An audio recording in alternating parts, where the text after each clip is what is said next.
Sesungguhnya Rasulullah Muhammad SAW masuk Mekah dan beliau mengenakan mikfar, yakni helm perang itu. Kalau helm perang di mana-mana orang tahu ini. Kalau sekarang helmnya modelnya beda dengan dulu ya. Sekarang bulat macam-macam lah. Paham ya tentang helm perang itu? Semua dalam pertempuran zaman dulu seperti itu udah pakai helm. Faqila lahu, dan dikatakan pada beliau, ya, hada ibnu Batal, ibnu Hattal. Ini dia ibnu Hattal, anak Hattal. Jadi Abdullah bin Hattal. Muta'alliqu bi astaril Ka'bah, dia bergelantung berselimut kiswahnya Ka'bah, kelambunya Ka'bah. Faqala, kemudian Rasulullah matur, uqtuluhu, bunuh dia. Kemudian hadis yang kedua, haddatsana Isa bin Ahmad, haddatsana Abdullah bin Wahab, haddatsani Malik bin Anas an Ibni Shihab an Anas bin Malik radhiyallahu an, anna Rasulullah Muhammad sallallahu alaihi wasallam, sesungguhnya baginda Rasulullah Muhammad sallallahu alaihi wasallam, dakhala Makkah 'amal fathi ala ra'sihi al-mikfar. Al-hadis atau kama qala, hadis sahih.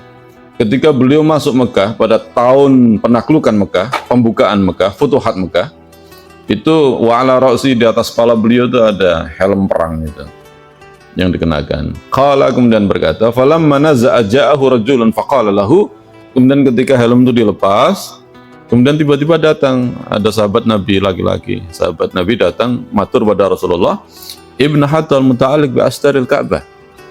Ibnu Hattal bergelantung sembunyi di balik tirai Ka'bah. Faqala, kemudian Rasulullah bersabda, uqtuluhu, bunuh dia. Qala Ibnu Shihab, wa balaghani anna Rasulullah Muhammad sallallahu alaihi wasallam, Ibnu Shihab mengatakan, wa balaghani, sampai pada kami berita bahwasanya Rasulullah Muhammad sallallahu alaihi wasallam lam yakun yauma idzin muhriman.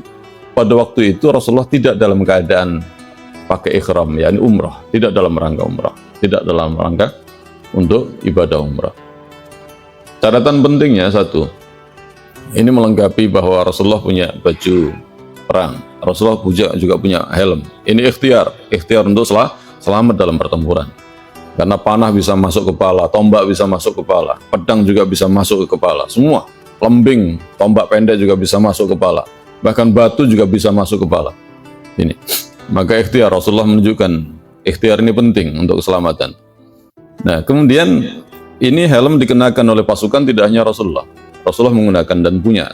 Sekarang di Museum Tokap itu masih ada helm baginda Rasulullah Muhammad SAW. Dan modelnya ada berapa model.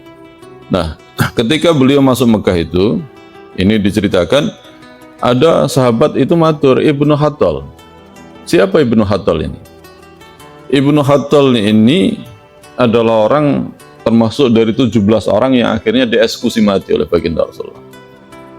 Ini sisi lain, jangan bayangkan bahwa ketika Rasulullah masuk Mekah itu kemudian tidak ada peristiwa-peristiwa yang menarik. Enggak, banyak peristiwa yang menarik. Di antaranya memang tidak ada perlawanan dari orang-orang kafir Quraisy.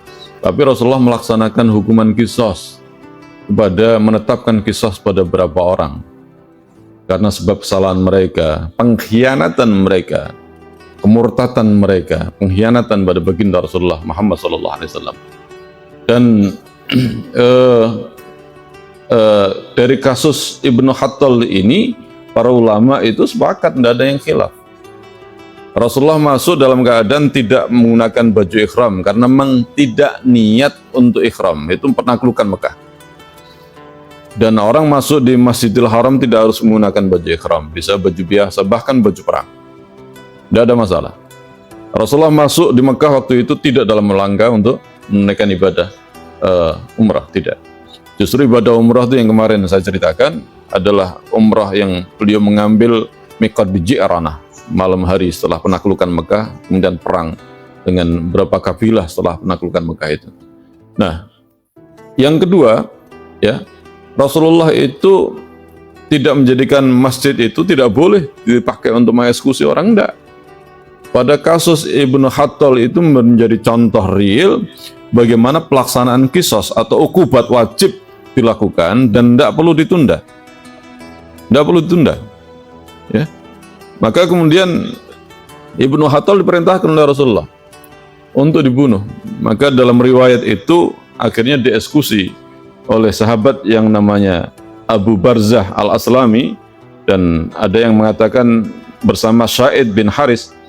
Itu Ibnu Hattal ditangkap, kemudian dieksekusi antara Hajar Aswad dengan Makom Ibrahim, tempat itulah tempat untuk mengeksekusi Ibnu Hattal.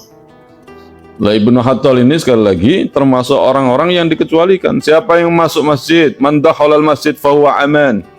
Siapa yang masuk masjid aman. Tapi ada orang yang berusaha untuk masuk masjid untuk mencari perlindungan, tapi ini orang yang dikecualikan. Ini tidak bertentangan. Rasulullah mengatakan arba' la amanahum la fi khulwala fil haram. Tidak ada keamanan bagi 4 orang. Ini pengecualian dari semua yang diberikan jaminan oleh Rasulullah. Siapa yang masuk masjid aman. Nah ternyata pada waktu futuhat penaklukan Makkah itu orang-orang kafir Quraisy itu dieksekusi oleh Nabi. Sebelum kemudian Ka'bah itu dalamnya isinya patung-patung dihancurkan dengan tongkat Kanjeng Nabi sendiri. Nah, 17 orang semua total. 5 orang dieksekusi mati, sisanya itu kemudian diampuni, diberi swaga oleh Rasulullah. Kemudian 1 orang melarikan diri ke Najran sampai dia meninggal, tetap dalam keadaan murtad. Nah kasusnya begini nih, sekilas siapa saja? 1, Abdullah bin Zaid. Abdullah bin Zaid ini begitu futuhat, kemudian dia lari ke saudara sesusuannya, yakni Utsman bin Affan. Kemudian dia minta supaya kemudian Rasulullah mengampuni. Maka Utsman membawa Abdullah bin Zaid ini ke hadapan Rasulullah untuk dimintakan maaf. Maka diampuni, tidak jadi dieksekusi. Kemudian yang kedua, yakni Abdullah bin Hattal. Abdullah bin Hattal ini dalam riwayat disebutkan, beliau ini asalnya adalah seorang muslim. Itu persis bagaimana seorang Abdullah bin Zaid ini. Dia pencatat wahyu. Lah, Ibnu Hattal ini pencatat wahyu, coba bayangkan. Sempat menjadi orang yang mencatat wahyu, tapi kemudian dia diperintahkan oleh Rasulullah mengambil zakat, mengambil sedekah, ya, bersama seorang Ansor dan budak. Jadi budak muslim. Nggak taunya tengah jalan itu apa yang terjadi? Budaknya dibunuh. Disuruh masak, bikin roti, ternyata pagi harinya itu tidak bikin roti. Marah dia dibunuh, dan orang Ansor juga dibunuh. Kemudian dia lari ke arah Mekah, dia murtad, bergabung dengan orang-orang kafir Quraisy, dan dia menghina Nabi, mengejek Nabi luar biasa. Bahkan mengancam sahabat dan Rasulullah untuk dibunuh. Ini Ibnu Hattal.